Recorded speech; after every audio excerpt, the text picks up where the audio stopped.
Hello everyone, मैं सिमरन गुम्बर स्वागत करती हूँ आप सबका लेवल अप लर्निंग पर। आज की इस वीडियो में मैं आपको ये बताने वाली हूँ कि अगर आप भी इग्नू के स्टूडेंट हो और आप आगे आने वाले टाइम में अपने इग्नू में एग्जाम्स देने जा रहे हो, तो आपको इग्नू में जब अपने एग्जाम देने होते हैं तो फ्रंट शीट यानी कि पहला पेज कैसे भरना होता है, उसके अंदर क्या क्या डिटेल्स लिखनी होती है। ठीक है जी, ये बताऊंगी। आंसर को क्या लिखने के बेस्ट तरीके हैं जो आप 80 plus marks 85 plus marks score कर पाओ, कितनी शीट्स मिलती हैं, क्या एडिशनल शीट्स मिलती हैं या नहीं। ठीक है जी, उसके बाद मैं आपको एक पुराना क्वेश्चन पेपर भी दिखा दूंगी यहाँ पर कि किस टाइप के क्वेश्चंस आते हैं, यानी कि कितने क्वेश्चंस थे, कितने अटेंड करने थे। ठीक है जी, एडमिट कार्ड से आपको क्या क्या डिटेल्स लिखनी होती है और आंसर शीट में क्या क्या फिल करना होता है। ये देखो फ्रंट पेज को मैं यहाँ पर थोड़ा सा जूम करके एक एक चीज बताने वाली हूँ, तो वीडियो को शुरू से लेकर आखिर तक जरूर जरूर देखना। ठीक है जी, ताकि आपके सारे के सारे डाउट्स क्लियर हो जाएं और आप आसानी से अपनी पढ़ाई पे फोकस कर पाओ, अच्छे से पेपर दे के आओ और अच्छे मार्क्स स्कोर करो। ठीक है जी, तो सबसे पहले मैं आपको बताने वाली हूँ, जब आप इग्नू में पेपर देने जाते हो तो आपको जो शीट मिलती है वो कुछ ऐसी शीट होती है, उसका कुछ ऐसा फ्रंट पेज होता है। अब इस फ्रंट पेज को भरना कैसे है, सबसे पहले मैं आपको वो बताने वाली हूँ। बच्चों को बहुत सी कंफ्यूजन होती है, जैसे कि आप यहाँ पर देख सकते हो।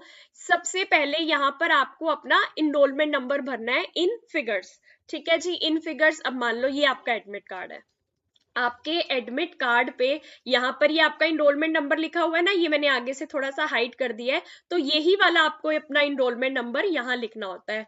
जो भी इनरोलमेंट नंबर था, जैसे 200669, जो भी आगे आपका इनरोलमेंट नंबर था वो प्रॉपर आपको एक एक बॉक्स में एक एक डिजिट लिखनी होती है।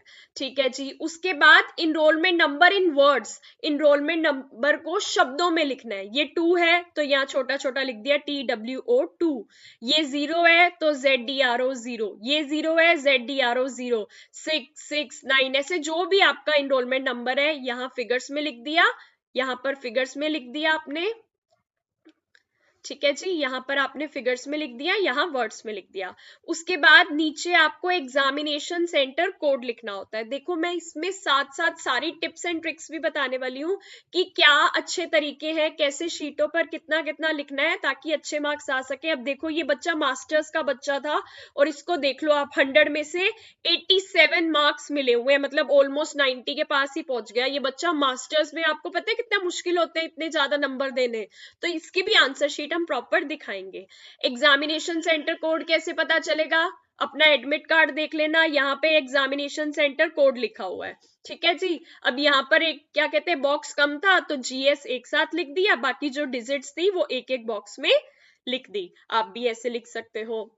उसके बाद दिन और दिनांक, अब जैसे ये MCO 6 का पेपर था, ठीक है जी, तो बच्चे का ये एडमिट कार्ड है, यहाँ पे आपका लिखा होता है ना MCO 6 का पेपर देख लो, ये बच्चे का 24/6/2023 को था। ठीक है जी, तो यहाँ पर लिख दिया उस दिन क्या था, सैटरडे था, पहले लिख दिया सैटरडे 24/6/2023 लिख दिया। प्रोग्राम कोड, कौन सा प्रोग्राम कर रहे हो, जैसे MCO 6 तो सब्जेक्ट कोड है ना, कोर्स कोड है, लेकिन मेन कोर्स क्या है, बच्चा MCOM कर रहा था तो यहाँ लिख दिया MCOM। कोर्स कोड MCO 06 जो आपका पेपर है, कोर्स टाइटल जो आपके सब्जेक्ट का कोर्स टाइटल होता है। अगर नहीं भी पता हो तो टेंशन मत लेना, क्यों, क्योंकि पेपर में आपको क्वेश्चन पेपर मिलेगा। जब आपको क्वेश्चन पेपर मिलेगा तो यहाँ पर आपका कोर्स टाइटल लिखा होता है, जैसे यहाँ लिखा है मार्केटिंग मैनेजमेंट, तो आप यहाँ पे लिख दोगे मार्केटिंग मैनेजमेंट। अब आप कौन से मीडियम में अपना पेपर कर रहे हो वो लिख देना, जैसे इस बच्चे ने इंग्लिश मीडियम में करा तो इंग्लिश में कर दिया। ठीक है, इग्नू में एक ही ऑप्शन होता है, चाहे आपने किसी भी मीडियम में एडमिशन ले रखा है, अगर आप हिंदी में पेपर देना चाहो तो दे सकते हो। अगर आप सोचते हो कि नहीं मैंने एडमिशन लेते वक्त तो इंग्लिश में ले लिया था लेकिन हिंदी में पेपर देने हैं, तो यहाँ पर हिंदी लिख के अपना हिंदी में पेपर कर सकते हो। उसके बाद यहाँ पर नीचे आओगे तो यहाँ पे सिग्नेचर ऑफ द एग्जामिनी, यहाँ पे आपको अपने साइन करने होते हैं, यहाँ पर जो आपका वहां पर इन्विजिलेटर होता है, ठीक है जी, जो वहां का टीचर होते हैं वो यहाँ पर साइन करते हैं। ठीक है, यहाँ पे उनकी स्टैंप लगती है। और यहाँ पे आपको कुछ नहीं करना होता, ये जो जो आपने पेपर करा है उसमें नंबर अलॉट होते हैं, जैसे 20-20 के थे, बच्चे को 17, 18, 18, 17, 17 मिल गए और टोटल इस बच्चे को 87 मार्क्स मिल गए। और कुछ नहीं करना, इस फ्रंट पेज पे यही सब लिखना होता है, उसके आगे से फिर आप अपना आंसर्स लिखना स्टार्ट कर देते हो। ऐसे ही ये शीट का बिल्कुल बंडल जैसे होता है, एग्जाम्पल के तौर पे जैसे मान लो मैं आपको ऐसे ये शीट दिखा रही हूँ, तो लास्ट वाली शीट पे ना कुछ इंस्ट्रक्शंस लिखी होती है और एंड में जगह होती है साइन करने की, तो वहां भी अपने साइन कर देना। बाकी तो जब आप पेपर देने जाते हो आपको एक अटेंडेंस शीट भी मिलती है, वहां भी साइन करना होता है। जो ये फ्रंट शीट पे थी, जो जो डिटेल्स थी मैंने आपको बता दी। इसके साथ अभी मैं बताऊंगी आंसर भी कैसे लिखना है। ठीक है जी, ये बात बिल्कुल क्लियर हो गई सब बच्चों को कि फ्रंट शीट कैसे भरनी है। मैडम ऐसे भरनी है। मैडम जब हम पेपर देने जाते हैं तो हमें क्या क्या लेके जाना होता है? आपको अपना एडमिट कार्ड लेके जाना होता है, जैसे मान लो ये बच्चे का एडमिट कार्ड है, तो आपको अपना एडमिट कार्ड का प्रिंट आउट लेके जाना होता है और अपने इग्नू के आई कार्ड को लेकर जाना होता है। अगर इग्नू का आई कार्ड डाउनलोड नहीं करा है अभी तक, इस वीडियो के नीचे डिस्क्रिप्शन में वीडियो का लिंक डाल दूंगी कि आई कार्ड कैसे डाउनलोड करना है, वो देख लेना। अगर फिर भी किसी कारण आप अपना इग्नू का आई कार्ड नहीं डाउनलोड कर पा रहे तो गवर्नमेंट अप्रूव्ड अपना कोई आईडी कार्ड ले जा सकते हो।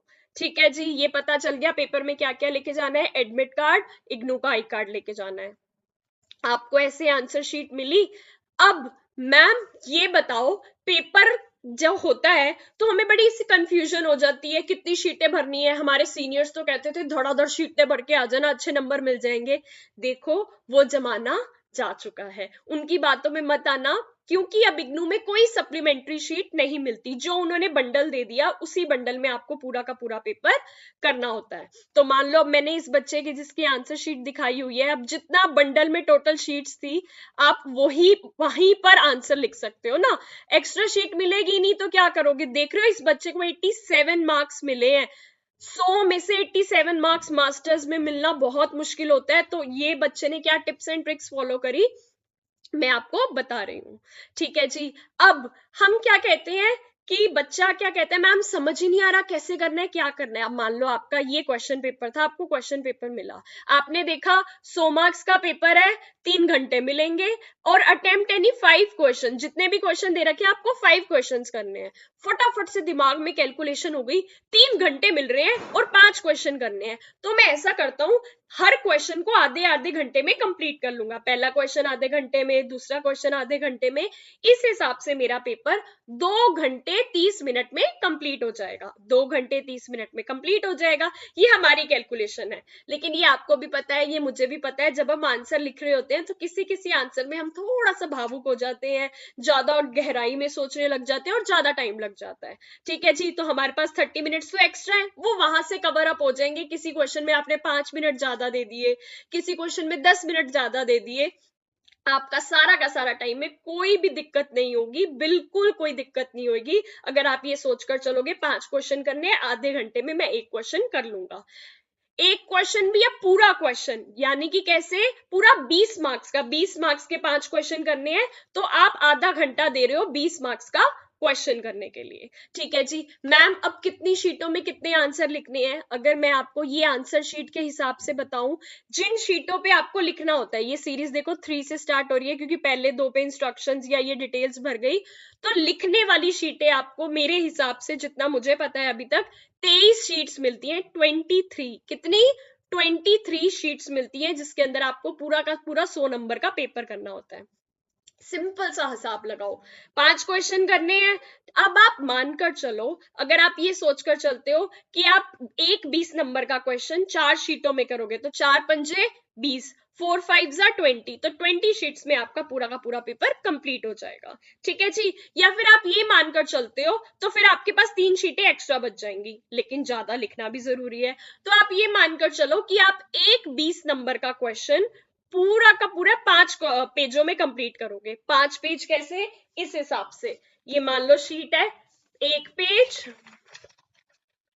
उसके बाद ये दूसरा पेज, फिर ये तीसरा पेज, और फिर ये चौथा पेज, और ये 5वां पेज। ऐसे 5 शीटों में कंप्लीट करोगे तो 5 पचा 25, 5 5 से 25 होता है, लेकिन हमारे पास शीट्स तो 23 हैं, तो कोई दो क्वेश्चन को आप 4-4 शीट्स में कर लेना। ये आप अपना हिसाब लगा सकते हो, जैसे ही पेपर देखा लगता है ये वाला क्वेश्चन ज्यादा शीटों में करना है, 5 शीटों में कर दिया, ठीक है। अगर ये लगता है कम करना है तो 4 शीटों में कर दिया। ये बात ध्यान रखना है कि आपको 5 मार्क्स के क्वेश्चन में 5 शीटों से ज्यादा नहीं भरना, वरना बाकी का पेपर छूट जाएगा और सप्लीमेंट्री शीट नहीं मिलती।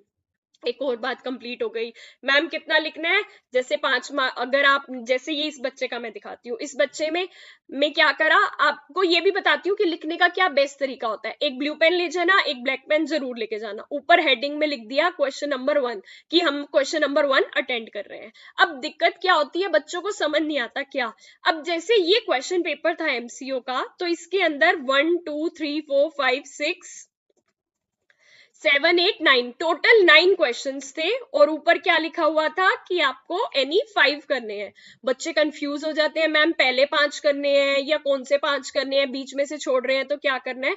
कुछ नहीं करना, बिल्कुल फ्रेश माइंड के साथ ये सोचना है, पहला क्वेश्चन पढ़ना है, लगता है हाँ यार आता है मुझे, हल्का सा टिक मार लेना, ठीक है। दूसरा क्वेश्चन लगता है आता है, नहीं आता यार, ये नहीं आता, छोड़ दो। तीसरा क्वेश्चन लगता है क्या ये मुझे आता है, हाँ आता है, 2 टिक कर लिए। ये लगता है क्या मैं ये क्वेश्चन कर पाऊंगा, हाँ शायद कर लूंगा, इस पे भी टिक कर लिया। पांचवा लगता है कर पाऊंगा या नहीं, नहीं कर पाऊंगा, छोड़ दिया। इसमें लगता है हाँ मैं ये कर पाऊंगा, कर लिया। तो इसमें पहले आपके पास जब क्वेश्चन पेपर आएगा तो सारे क्वेश्चंस पढ़ लेना और ये देख लेना आप कौन से 5 क्वेश्चन अटेंड करने वाले हो जो आपको आते हैं।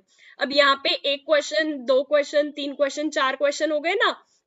एक क्वेश्चन रह गया, अब आपने देखा ये मार्केटिंग कम्युनिकेशन वाला आता है, ये भी कर लोगे, तो ये भी 5 क्वेश्चन हो गए। ये 2 नहीं आते या आते हैं जो भी, अगर आपको पहले ही 5 आ गए तो फिर कोई दिक्कत की बात नहीं, टोटल सारे के सारे 9 क्वेश्चन पढ़ लेना, और उसमें 5 जो क्वेश्चन बेस्ट तरीके से आते हैं वो आप अटेंड कर लेना। सीरियल नंबर क्या डालना है, अगर ये वाला क्वेश्चन अटेंड कर रहे हो तो क्वेश्चन नंबर 1 लिखोगे, ये वाला क्वेश्चन अटेंड कर रहे हो तो क्वेश्चन नंबर 3 लिखोगे, ये वाला क्वेश्चन अटेंड कर रहे हो तो क्वेश्चन नंबर 4 लिखोगे। वो अपने आप हिसाब लगा लेंगे कि आपने कितने क्वेश्चन लिखे हैं, आप इनका सीरियल नंबर सही लिखोगे, ठीक है जी। अब ये देखो मैं आपको प्रॉपर बताती हूँ क्वेश्चन क्या था, एक बार आपको थोड़ा सा जूम करके दिखा देती हूँ।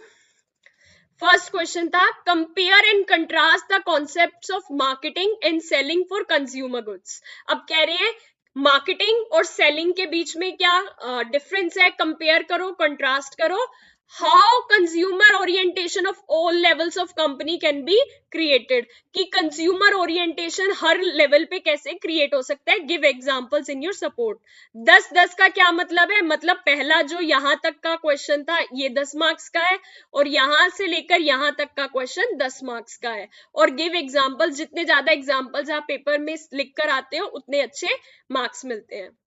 पता चल गया, यहां से लेकर यहां तक के 10 मार्क्स हैं इस क्वेश्चन के, यहां से लेकर यहां तक के 10 मार्क्स हैं। ऐसे ही एक बार नीचे आ जाओ, हिंदी में भी दिखा देते हैं।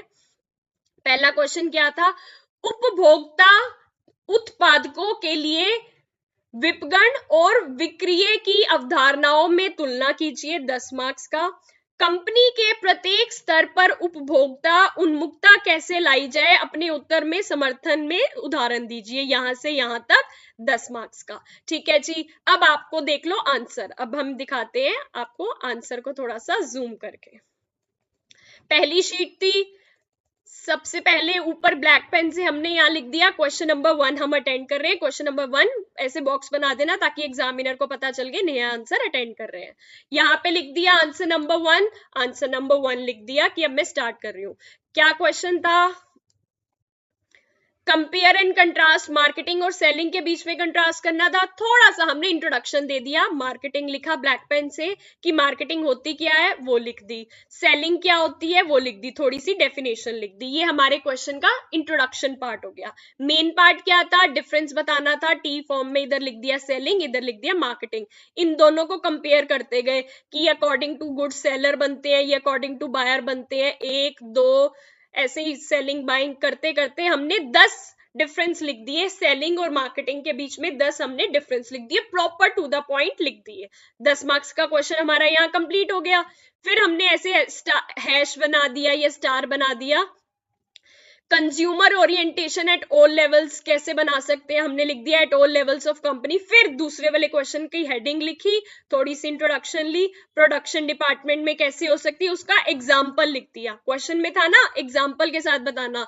फाइनेंस डिपार्टमेंट का बताया, उसका एग्जाम्पल लिख दिया। हायर मैनेजमेंट का बताया, उसका एग्जाम्पल लिख दिया। वर्कर्स का बताया, उसका एग्जाम्पल लिख दिया। मार्केटिंग मैनेजर का बताया, उसका एग्जाम्पल लिख दिया। तो 20 में से इस बच्चे को 17 नंबर मिल गए।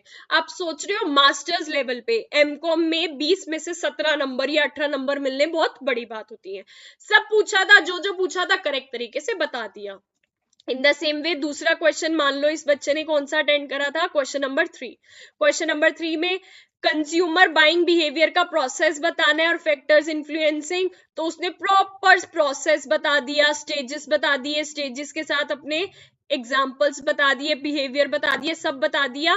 तो आप ये देखोगे इस बच्चे ने हर चीज के फैक्टर्स बताए, ब्लैक पेन यूज करा, ब्लू पेन यूज करा, एग्जाम्पल्स लिखे। तो इसका फायदा क्या हुआ ये देखो, 20 में से 18 नंबर मिले। हर क्वेश्चन में इस बच्चे को आप देखो, अगर पहले क्वेश्चन में 17 नंबर, फिर 18, फिर 18, फिर 17, फिर 17, 100 में से 87 मार्क्स मिल गए। 85 प्लस मार्क्स, ऑलमोस्ट 90 के पास ही पहुंच गया। तो आपको भी अपने पेपर को इस हिसाब से अटेंड करना है। तो अब क्या मेन मोटी मोटी बातें याद रखनी है, ऐसे ही धड़ाधड़ शीटें नहीं भरती जानी। 20 मार्क्स के क्वेश्चन के लिए आप 5 शीटें भर सकते हो, लेकिन टोटल आपके पास 23 शीटें होती हैं, तो कोई 2 क्वेश्चन आपको 4-4 शीटों में करने होंगे। ठीक है जी। क्वेश्चन की हेडिंग ऊपर ब्लैक पेन से लिख देना, क्वेश्चन नंबर 1, साइड में आंसर 1 लिख के उसकी स्टार्टिंग कर देना। जो मेन पॉइंट्स है, हेडिंग्स हैं, उनको ब्लैक पेन से लिख देना, नीचे उनको ब्लू पेन से एक्सप्लेन कर देना। एग्जाम्पल फॉर एग्जाम्पल करके ब्लैक से लिख दिया और उसको आगे एक्सप्लेन कर दिया। ठीक है जी। उसके बाद टाइम को कैसे मैनेज करना है, मानकर चलना एक क्वेश्चन 20 मार्क्स के क्वेश्चन के लिए आपके पास है आधा घंटा। पेपर में एडमिट कार्ड लेके जाना है, इग्नू का आई कार्ड लेके जाना है, ये डिटेल्स कैसे फिल करनी है मैंने आपको बता दी। Now all the very very best, अपनी तैयारी में लग जाओ, अपनी पढ़ाई में लग जाओ, मेहनत करो, मेहनत से पढ़ो, अच्छे जो पास्ट ईयर्स के क्वेश्चंस को देखो जो बार बार रिपीट हो रहे हैं। ठीक है जी, तो आप उनसे पढ़ सकते हो। और अगर आप इग्नू के किसी भी ईयर का हमसे कोई सॉल्व असाइनमेंट लेना चाहते हो, प्रोजेक्ट लेना चाहते हो, या अपनी एग्जाम्स की तैयारी के लिए गेस्ट पेपर्स लेना चाहते हो जिसमें कुछ पास्ट ईयर्स के कुछ क्वेश्चन सॉल्व हैं, या कुछ जिनमें मोस्ट इंपॉर्टेंट क्वेश्चंस जिनके बार बार आने के चांसेस है वो सॉल्व हैं, ताकि आपको एक आइडिया लग जाए किस टाइप के पेपर आते हैं, वो आपको हमारे लेवल अप लर्निंग के कॉन्टेक्ट नंबर से मिल जाएगा जो कि आपको स्क्रीन पर शो हो रहा है। साथ में आप हमारे टेलीग्राम चैनल को ज्वाइन कर सकते हो, व्हाट्सएप चैनल को ज्वाइन कर सकते हो, उनके लिंक वीडियो के नीचे डिस्क्रिप्शन में गिवन है, वहां से ज्वाइन कर सकते हो। और आपको अपनी एग्जाम्स की तैयारी के लिए गेस्ट पेपर्स चाहिए हो तो हमारे नंबर पे कॉन्टेक्ट करके ले सकते हो। All the very very best, God bless you all. I hope मैंने जो अच्छी चीजें बताई हैं आप उन्हें ध्यान में रखोगे और अच्छे मार्क्स स्कोर करोगे। एक बार फिर से देख लो, ऊपर क्वेश्चन नंबर 1 लिख दिया, इधर आंसर नंबर 1, हेडिंग। क्वेश्चन को प्रेजेंट करने का बेस्ट तरीका होता है सबसे पहले इंट्रोडक्शन लिख लो, ठीक है, फिर मेन पॉइंट्स लिख दो, एग्जांपल्स लिख दो, नीचे कंक्लूजन लिख दो। ऐसे पेपर अटेंड करना, आपका पेपर बहुत अच्छा होगा। Thank you, all the very very best once again.